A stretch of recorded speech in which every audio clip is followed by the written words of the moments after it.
John C. Denise Richards and the lovely Lulu. Welcome back to another All Things Home. This is where we talk about all things home. So if you want to talk about things in a home, you're on the right channel today.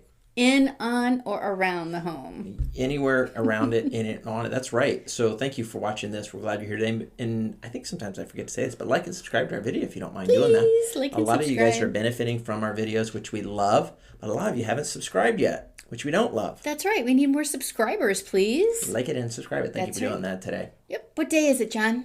Today is May the 9th. I always get March 9th. I think it's March 9th. I knew I was going to do that. March 9th. I always get my Mays and Marches mixed up. March 9th. So we have some interesting things going on today. What's one of the things we have interested on this day every year? I interest every year on this day. It is National Barbie Day. Ooh, did you play with Barbies when you were a little girl? I sure did. Good. Yep. I did not. I did. Well, maybe that's, I don't know. You know, everybody loves to play with a Barbie, but then I switched quickly to Legos. Oh.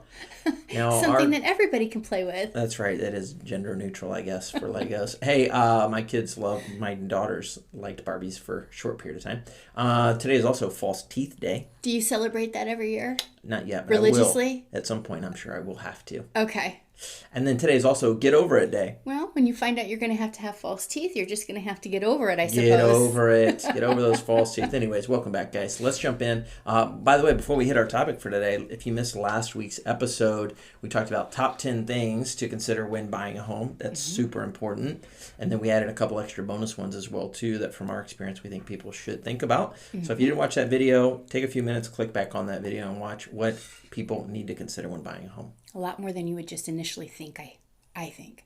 Definitely. 100% right. Today's topic is going to be boom or gloom. Yeah, we're going to touch on this again, I think maybe a little bit every week, but for today it's our topic. And we teased on it last week that we were going to go over something like this. Denise has got us some slides, and if I can get them to pop up, I'm going to get them to pop up. If not, I'll do them in post-production, but we want you to be able to see these slides about what's going on. Let's talk first about hurricanes. Okay. Well, yeah, definitely. I mean, we're in a housing market right now where people are thinking that maybe we're having an issue, that there's a market that's going to collapse or that there's a bubble that's going to burst. And then the hurricane came along and people are even a little bit more worried. But you know what, John? What, Denise? Statistically, every time we have a major catastrophic hurricane, yes, home values continue to go up. There's never been a reduction in values. Now, what's funny is I can hide behind the hurricane, but I got to scoot over to, like, the graph's over here on the side of my face.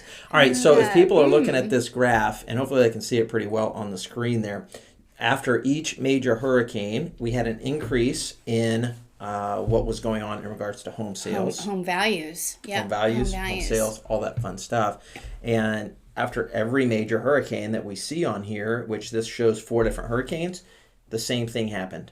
Home values went up. Exactly. Why do you think that is? What are your thoughts on that? After we get a hurricane, you have people's homes that have issues, problems, but why are values going up? I got my guess on that.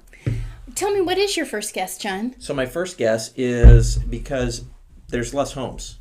So supply and demand. So for instance, after this last hurricane, a lot of homes got wiped out. It was very sad. People that lived on the beach, Fort Myers Beach area, Estero, all the way up to Punta Gorda and farther north, people lost their homes. So you have people who still need to live here, work here, and they need to be in something. You know what, John? You're 100% correct. That's right. Right? And that just speaks to what I'm going to tell you about next. And that is, our supply chain in terms of how many homes are being built in relationship to how many households are being created. So new families, houses, they need houses, places to live. And if you look at this next slide, you're going to see that over the course of history... That's my cue. Put up the next slide. Hang on. Over the course of history, especially when you look at 2005 and you look at the relationship between how many homes were being built and how many households were being created, it is a polar opposite of what is happening right now. So right now what people are looking at on my shoulders, covering my face, is basically the households and what, point to it there. Yeah, that's awesome. It's right there. And it tells you, you'll see, it shows how many households are being created in relationship to how many houses are being built to accommodate all of those households. And you'll see where we are way ahead of it on the building side in 2005, just before the collapse, before the real Great Recession, before the housing bubble bursted. And as you see where we are right now, we've got a shortage of homes. We have a 13-year shortage of inventory in homes right now. Yeah. Again, this is speaking to, are we in a boom or a gloom market? Definitely a boom. Now, I don't think bursted's a word, but I think you're right about this graph that we're looking at here. I get very excited, John, and I make up words sometimes. That's fine. I do that all the time. But yeah, you're right. So we're not keeping up. Again, it's similar to what we talked about with the hurricane information, and that is the fact that supply and demand really drives a market, don't you think? Truly. And the hurricane just drives that point home even further, literally. Yeah. No pun. No pun intended, but we like doing puns, so that's a lot of fun. Yeah, so supply and demand drives. Now, something we've talked about before, and we've mentioned briefly, and every once in a while we get a comment on our YouTube page, and it will say something like, well, that's not how it is here, and you don't know what you're talking about. And maybe you're right. Maybe we don't know what we're talking about, but we do know what we're talking about locally here. Right here in Southwest Florida. We know we're talking about Southwest Florida. Why? Because we're just using stats. We're just using graphs of things that have happened in the history. These aren't the two things we just showed the people today are not predictions on what's going to happen in 2024.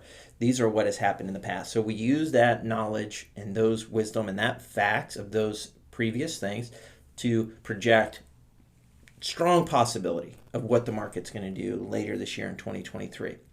Yep. Never guaranteed. There's only two things guaranteed in life, and one is at home prices. Okay, so this is just our projection of what we think based on our facts here locally. The other part I wanted to mention there is it may be totally different in your neck of the woods. I'm glad you brought that up, John, because I am too. You know, the country was not all created equal in terms of growth and population. Like right here in and they didn't have hurricanes. Right. Like not all parts of the U.S. had a hurricane last year. That's exactly right. We did. And not all parts see 300,000 people move to their state in 1 year. Yeah. That's a lot of people. That and a lot of states lost those people that came to Florida, the Freedom State. And so, yeah, all those things play into factor. That's why real estate is local, but to me, it's even hyper-local. Especially here. And today we're doing this video on Bonita Springs, and we have north of us here, we have Estero, Fort Myers, Cape Coral. All of those areas could be, although they're not at the moment, way different than Naples or Marco Island as you go further south. They are. Yeah, definitely. They are definitely. So anyways, I hope this helps you guys and hopes it gives you some facts so that if you're living here in Southwest Florida or you're thinking of moving here, you have a clear picture of what has happened basically over the last 2 decades after hurricanes, all of these things that Denise just supplied with us on these charts and graphs. If you have more questions about that or comments, maybe you disagree with what you're seeing today or have heard today, post them below. Please. Yep. We want to hear your input, please. We want to hear your input. Yeah. We love it, especially if it's nice things about us. Especially.